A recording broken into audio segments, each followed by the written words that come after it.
My daughter looked at me across the most elegant dining room I had ever stepped inside and said, loud enough for the table to hear, "She's not used to places like this. Maybe we should have her wait in the car." Then she laughed. Not nervously, genuinely. And her husband laughed too. And his mother smiled in that particular way. Wealthy women smile when they want to seem polite while agreeing completely. I stood there holding my winter coat because there was nowhere to hang it, wearing the blouse I had ironed twice that morning. And I made a decision. I reached into my purse, found my phone, and sent one very short message to a man named Arthur Finley. 3 words. "It's time, Arthur." And then I sat down at the table my daughter had already half forgotten I was standing at, and I waited. Before I tell you what happened next, if this story speaks to something in your heart, please take a moment to like and subscribe. And tell me in the comments, have you ever been made to feel small by someone who was supposed to love you? I read every single message. Also, let me know where in Canada you're watching from tonight. I always love knowing. I live in a small house in Sudbury, Ontario. The kind of house where the radiator makes a sound every November that tells you winter is serious this year, whether you're ready or not. My husband Wallace bought the house in 1987 and spent the first decade fixing everything himself, which meant the second decade we spent fixing everything he'd fixed. We laughed about that often.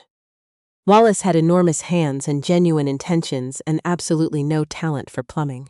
But he tried always, and that was the thing about him that mattered most. He passed 11 years ago now. Pancreatic cancer. The kind that doesn't announce itself until the announcement is almost the ending. We had 4 months between diagnosis and goodbye, which sounds short until you live it, and then it feels both unbearable and somehow, in its strange way, enough. I held his hand the last night. I told him everything I needed to say. He told me not to sell the house. I haven't. Our daughter Lorraine was 32 when her father died. She held herself together at the funeral. In that particular way, she has always held herself together. Shoulders back, chin up, jaw tight enough to keep everything else from falling. I recognized it because she learned it from me, and I was not sure in that moment whether I had taught her something useful or something dangerous. After Wallace died, Lorraine threw herself into work the way some people throw themselves into grief, which is to say completely and without remainder. She had always been ambitious. Her father's word was determined. My word was relentless. Her word was focused. And within 5 years she had climbed into a senior director role at a real estate development company in Toronto. I was proud. I told everyone I was proud. At the church, at the grocery store, at my friend Helen's kitchen table over too much coffee and not enough sleep. Then she married Conrad Whitmore. Conrad's family had been in commercial real estate for 3 generations. His mother, Adrienne Whitmore, wore the kind of jewelry that doesn't announce itself loudly but somehow ends every conversation. His father had died young, leaving Adrienne to manage the family holdings with a precision that impressed even people who disliked her, which was most people who knew her well. Conrad himself was handsome in the particular way of men who have never worried about money. Not careless, just fundamentally unbothered by ordinary pressures. He was kind to Lorraine, as far as I could see. But I noticed early that he was kinder to her in rooms where people were watching. The changes in Lorraine happened slowly enough that I almost missed them. The way she stopped mentioning Sudbury at work events. The way she began correcting my grammar in front of others, gently, the way you correct a child. Not meanly, just automatically, as if she couldn't help it. The way she visited less. The way, when she did visit, she looked at my kitchen with a small, complicated expression I learned to recognize, but never stopped finding painful. I made excuses for her the way mothers do. Pressure at work. Conrad's family had certain expectations. Toronto changes people, none of that was wrong. All of it was a way of not looking directly at the truth, which was simpler and harder. My daughter had decided that where she came from was something to be managed, rather than claimed. The last Christmas she visited, she brought a bottle of wine that cost more than my monthly internet bill and spent 40 minutes on the phone with Conrad's mother in my bathroom. When she came out, she looked at my Christmas tree, the same artificial tree Wallace and I bought in 2003, the one with the slightly bent star on top, and said, quietly, almost to herself, We really should get you a new one of these, Mum. I didn't say anything. I poured her wine and we watched a film together and it was fine. That's what we had become. Fine. 6 weeks before the dinner, Lorraine called on a Tuesday afternoon while I was weeding the garden. Mum. Her voice had that particular efficiency it got when she was managing something. Conrad's firm is hosting a gala Friday after next. Clients, investors, some people from the city planning committee. It would look good if you came. I sat back on my heels and wiped my hands on my gardening trousers. You're inviting me to a gala. It's not. It's a dinner, really. Formal. At the Haverford Room at the Meridian. A pause. You'd need to dress appropriately. That word, appropriately. I knew what it carried. I chose to put it down. I'd love to come, I said. Good. She sounded relieved. Not warm, relieved. The way you feel when a logistical problem resolves itself. I didn't sleep well that night. Not because I was nervous, exactly. Because my granddaughter, Lily. Lorraine's daughter from a brief first marriage, 14 years old and already possessed of a particular clarity about human beings that I found both remarkable and occasionally alarming, had called me the week before and said something I hadn't been able to put down since. Gran, she'd said, in the middle of a conversation about something else entirely. Be careful when you go to Mum's work things. I'd asked her what she meant. A silence. Then, she gets weird when she's trying to impress people. She forgets who she is. Children have a way of saying in one sentence what adults spend years circling around. I owned one formal dress worth the name, navy, bought for Wallace's retirement dinner in 2009, worn twice since. I took it to the dry cleaner on Wellington Street. I bought new tights. I found my good earrings, the small pearl ones, Wallace gave me for our 30th anniversary.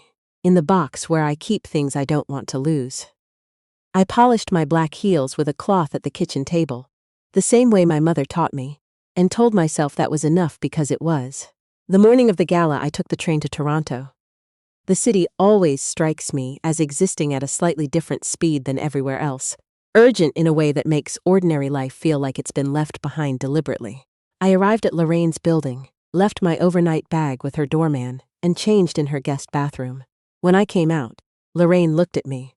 Not unkindly, but assessingly, the way you look at something you need to place. The dress is fine, she said. Come on, Conrad's waiting. The Haverford Room was on the 14th floor of a building that looked like it had been designed specifically to make you feel your own smallness. Marble. Brass. Flowers so tall they seemed performative. Lorraine walked in ahead of me and transformed almost immediately. Shoulders back, smile deployed, voice pitched slightly lower and more certain than it was in the elevator. I recognized this. It was the voice she used when she needed people to believe something. Conrad was already at the center of a small group of men in dark suits. When he saw Lorraine, his face opened into something genuine and warm. When he saw me behind her, the warmth didn't disappear exactly. It just narrowed. Ruth, he kissed my cheek. Glad you made it. I was introduced around the table slowly. The way you introduce something you're not quite sure how to categorize. Adrian Whitmore was there, of course, in gray silk and that particular jewelry. And she gave me the thin, precise smile I had received from her since the first time we met, which communicated clearly that she found me acceptable in the way one finds an inconvenience acceptable. Because there is no other choice. Lorraine tells me you're still up in Sudbury, she said. I am. I smiled back equally. How lovely that you could make the trip. How lovely. As if Sudbury were the Yukon, I found my seat. Lorraine was across the table from me, flanked by Conrad and a man I understood to be a senior city official. The room filled with the particular noise of ambitious people performing ease. Wine was poured, appetizers arrived. I ate carefully and listened more than I spoke, which has always been my preference, and which in rooms like this is also a form of self-protection. Then a woman across the table, silver-haired and diamond-eringed, leaned toward Conrad and asked brightly, "And is this your mother, Conrad? What a treat to have family here." Conrad glanced at me briefly. "No, this is Lorraine's mother, Ruth." The woman smiled at me politely. "And what do you do, Ruth?" I opened my mouth, but Lorraine spoke first. "Mum's retired," she said. Then, after a half-second, "She was in education. Elementary school." There was nothing wrong with the sentence. I had been in education. elementary school for 29 years. But the way she said it, quickly, cleanly, as if filing something, told the table exactly how to categorize me, and the category was small. How wonderful, the woman said, with exactly the warmth she would have used for a child's drawing. And then the conversation moved on, and I was no longer in it. The wine was very good. I noticed that. I noticed other things too. The way Lorraine watched Conrad whenever he spoke. The way Adrian held the table's attention without appearing to try. The way the room's temperature seemed calibrated to keep everyone slightly too alert to be fully comfortable. I was used to paying attention to rooms. 29 years of 30 children at a time teaches you that. What I was not prepared for was what happened when the main course arrived. A waiter reached across to set down a plate and caught the edge of my water glass. Not dramatically, not a flood, a small spill, across my place setting and the edge of my dress. He apologized immediately, mortified, reaching for a cloth. I told him it was completely fine. Because it was. But Lorraine's face went tight in a way I recognized from when she was 9 years old, and I had said something embarrassing at a school event. She leaned across and said quietly, but not quietly enough, "Mum, don't make a fuss." I looked at her. "I'm not making a fuss. You're drawing attention." A glass tipped over. Conrad put his hand on her arm, but it was too late because Adrian had looked up and the city official had glanced over, and the silver-haired woman had noticed. And suddenly, the small, ordinary accident was exactly the kind of thing Lorraine had been afraid of all evening, though I was the only one at the table who seemed to understand that it had nothing to do with water. "Can we move you to another spot?" Lorraine said, and her voice had dropped further, tighter. "There's a table near the back that's quieter, less." She paused. Crowded. I looked at my daughter. She was not looking at me. She was looking at Conrad. "You'd like me to move," I said, "just for the rest of dinner. You'll be more comfortable, as if the chair were the problem. I have been many things in my life. I have been tired in ways that reach the bone. I have been afraid and lonely and sad beyond language.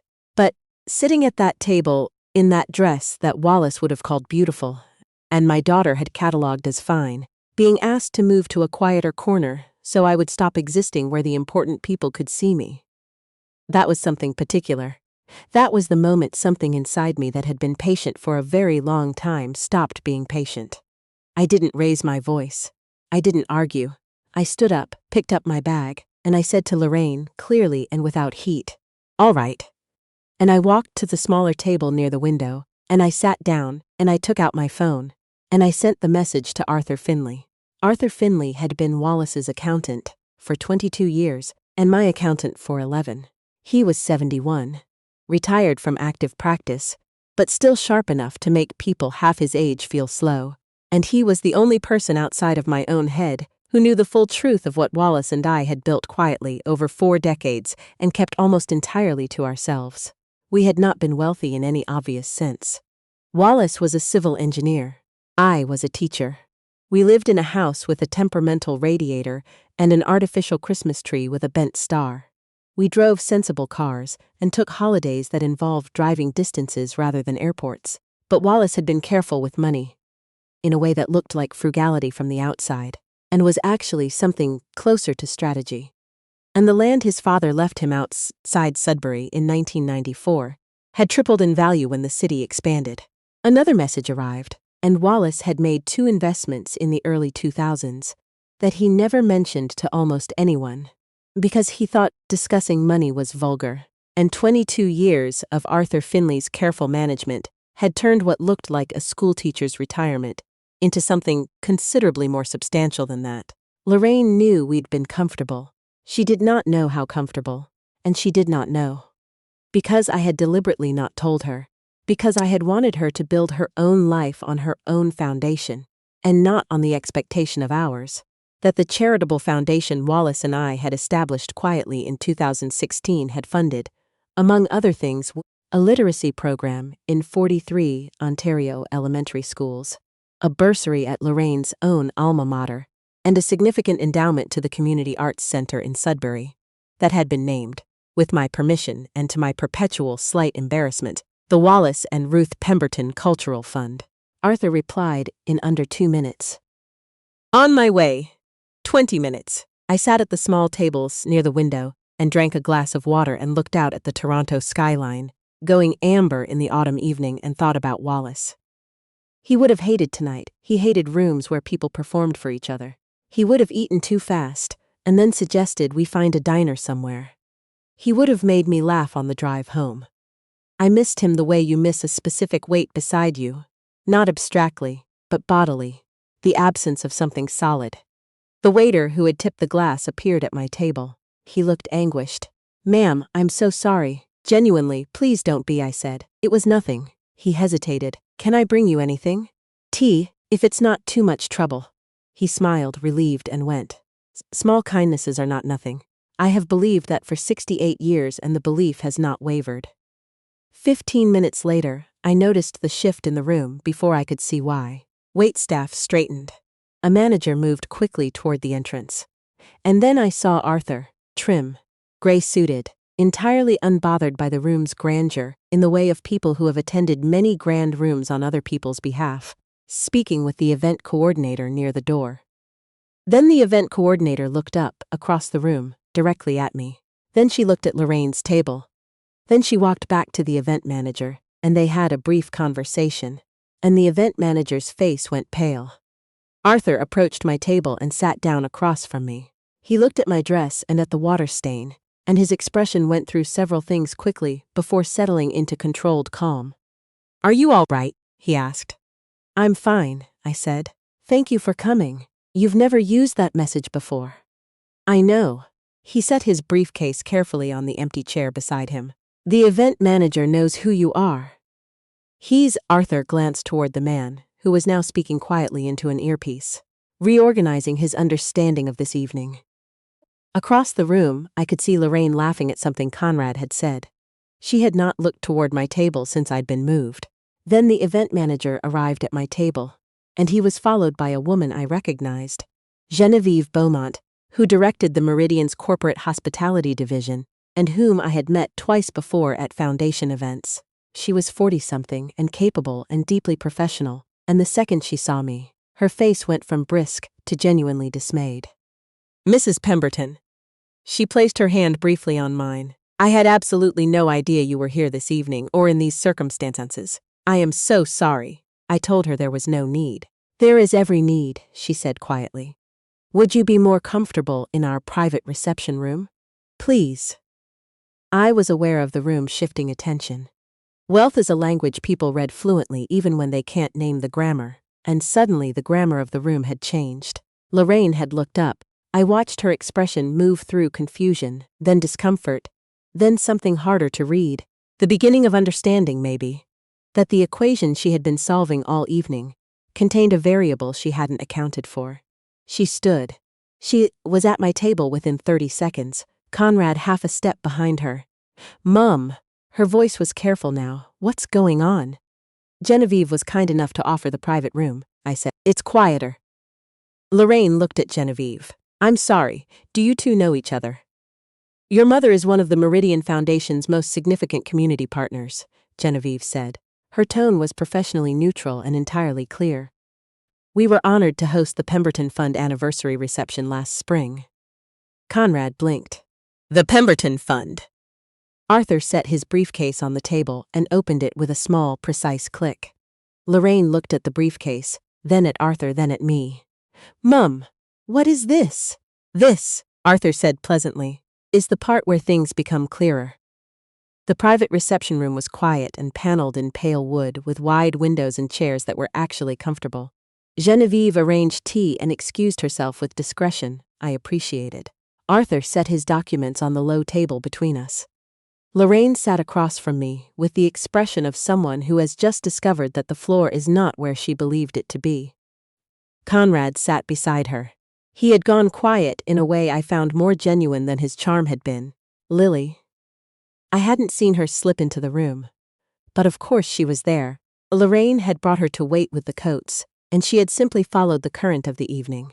Sat in a chair, slightly to the side, watching everything with 14-year-old precision. "You should probably explain," Lorraine said to me. Her voice was tight. Not cruel now. Tight the way she gets when she is trying not to fall apart. Your father and I were careful for a long time, I said. You knew we were comfortable. Comfortable, yes. Not, she looked at Arthur's papers. What exactly are we talking about? Arthur took her through it in the orderly way he does everything. The land holding from Wallace's father. The 2001 and 2004 investments, both of which had grown past what either of us had imagined. The foundation established jointly, operating for 9 years now. The full picture. Lorraine listened. Her face moved through things I don't think she wanted to move through in front of other people. Conrad said quietly, at one point, "The Pemberton Fund. That's the one that funded the theater renovation in Sudbury." Among other things, Arthur said. Conrad looked at me differently then. I don't mean he became a different person. I mean the way he looked at me changed, as if he was rearranging something, which is not the same as change, and I want to be honest about that. But he had the decency to look uncertain, which was something. Lorraine finally said, very quietly, "You never told me." "No," I said. "Why?" I folded my hands in my lap. "Because your father wanted you to build something of your own. He didn't want you calculating inheritance. He wanted you ambitious on your own account." She stared at the table for a moment. "And tonight? Why tonight?" I looked at my daughter. She looked, suddenly, younger than she had all evening. More like herself. More like the girl who used to come into the kitchen at midnight because she couldn't sleep and sit across from me at the table while I made her cocoa. The one who used to hold Wallace's hand on winter walks without being asked. "You asked me to sit somewhere else," I said simply. "So people wouldn't notice me." She closed her eyes. "I've been asked to be quieter, smaller, less visible for several years now," I continued. "I always told myself it wasn't what it looked like. Tonight it was exactly what it looked like." Lily spoke from her chair in the corner. "She asked you to move to the back of the room." Lorraine opened her eyes. "Lily, I'm just saying what happened." Lily's voice was not unkind. It was simply accurate. "Gran was sitting fine, and you moved her." Conrad rubbed his jaw slowly. Lorraine looked at me, and then something gave way in her face. Not dramatically, not all at once. The way ice gives way in spring. It holds, and then at some point the weight of the season wins. "I'm sorry, Mum." Her voice cracked on the second word. "I'm so sorry. There are apologies that are performances, and there are apologies that cost something." This one cost something. I could hear it. I didn't rush to tell her it was fine. It wasn't fine, but it was the beginning of something that could become fine, which is different. Arthur closed his briefcase with a soft click. "I'll give you some privacy." Genevieve appeared at the door to offer more tea, and I liked her very much for the timing. Conrad said carefully, "For what it's worth, my mother does that too, that thing where she assumes a room." He paused. "I think I've been letting it shape how I see things." I looked at him. That's a hard thing to say. It's a harder thing to have done. He wasn't absolved by saying it, but I believed he meant it, and that is somewhere to begin. Lily came and sat beside me on the settee. She didn't say anything. She just put her hand on top of mine, the way Wallace used to when he was too tired for words. I thought, this child is going to be fine. Whatever gets thrown at her, she is going to find her footing. Some people just have that. Lorraine sat across from us, looking at her hands. When she looked up, she said, "I became someone I don't entirely respect." I waited. I kept thinking, if I could just get to a certain point. If I could just be in the right rooms with the right people. And then I'd bring you into one of those rooms and I'd be so afraid you'd. She stopped. "That I'd embarrass you," I said. She didn't deny it. "I don't know when that started. I hate that it started." "It started slowly," I said. "These things always do." She looked at me a long time. "What your father would say." I almost smiled. He'd say quite a lot. Most of it in that tone he had where he sounded calm but absolutely wasn't. Lorraine actually laughed once, a small surprised sound. Then she pressed her fingers to her eyes. "Am I too late?" she asked. And here is the thing I know from 68 years of being alive, and 29 years of teaching other people's children, and 11 years of living in the particular silence of a house where someone used to be. It is almost never too late. It is late, often. It is harder than it needed to be, frequently, but almost never too late. "No," I said. "But things have to change," she nodded. "I know, not just with me, with how you see the things that made you." She was quiet. Then, Dad used to say the house smelled like something he couldn't name anywhere else. Probably the radiator, I said. She laughed again, longer this time, and it sounded like my daughter. The real one. The one I have been waiting for through several years of expensive wine and managed silences and rooms where she needed me to be smaller. We left the Haverford room together. The gala had thinned. It was nearly 10 o'clock. Adrian Whitmore was in the lobby with her coat on, and when she saw our group, me, Lorraine, Conrad, Lily, Arthur still carrying his briefcase, her face arranged itself into the waiting expression of someone who has understood that she missed something significant. Lorraine saw her look, and then quite deliberately she took my arm, not as a gesture to perform, because it was cold in the lobby, and I was her mother, and that was reason enough. "Ready?" she said to me. "Ready," I said. 3 months passed. The board of the Pemberton Fund met in January, and Lorraine was invited to attend as an observer. Not a beneficiary, not an heir, but someone beginning to understand what Wallace and I had spent 30 years building and why. She sat through 4 hours of grant proposals and community partnership discussions and said very little, which meant she was paying attention. She began visiting Sudbury again, not managing visits, just visiting. She called on Tuesdays, not because she needed anything, simply because she was trying to close the distance she had allowed to grow. It is imperfect and sometimes awkward, and occasionally she still corrects my grammar without thinking. And I tell her, and she apologizes, and we keep going. Lily stayed with me for a week in February. We made a very bad attempt at butter tarts, ate them anyway, and watched old films under 2 separate blankets because we run at different temperatures. She told me about a boy at school she wasn't sure about, and about a teacher who had said something that mattered to her, and about wanting to study environmental science someday, maybe, if she could. I listened in the way I have always tried to listen, which is, without deciding how the story should end before I've heard it. On the last night of her visit, she looked around my kitchen, the same chairs, the same window above the sink with the frost patterns. Wallace always said looked like maps of places no one had named yet. And she said, "I like it here, Gran. It feels like you." I thought about that for a long time after she left. All my life, I tried to make places feel like safety. A classroom for 30 children who needed somewhere to be certain they were seen. A house where the radiator grumbled honestly, and the Christmas tree leaned slightly, and the coffee was always on. A life where Wallace and I sat up late on summer nights on the back porch and talked about things that didn't matter, and things that mattered enormously, and couldn't always tell the difference, and didn't need to. I thought we'd built something plain. Turns out we built something solid, and solid is rarer, and I'd choose it again every single time. Lorraine called me on a Thursday evening in March. She had been talking more lately. Not performing, just talking. The difference is in the pauses, in the things she doesn't explain because she trusts I'll understand. "I told Conrad's mother about the fund," she said. I waited. She asked why we'd never mentioned it. I told her we didn't think it was relevant to who we were trying to be. A pause. Then I told her that was the whole problem, actually. I was quiet for a moment. How did she take that? She looked at me like I'd grown a second head, Lorraine said. And then she was quiet for a really long time and she said, "Fair enough." I sat in my kitchen with Wallace's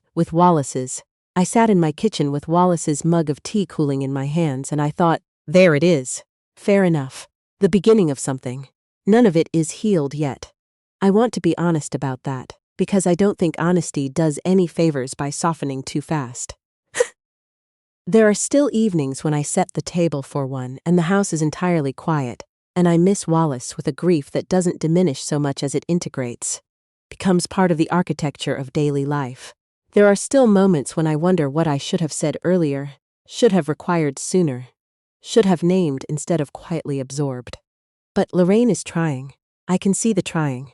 And trying is not the destination, but it is the only road. And on Sunday mornings now, she calls before 10. We talk about nothing much, and everything a little. Last week she told me she drove past a school in Toronto that reminded her of the one I taught at, the one she used to wait for me at after class, sitting on the front steps with her bag and her book, and she'd forgotten how much she loved that. Just sitting, knowing I was coming. I hadn't forgotten. I never do.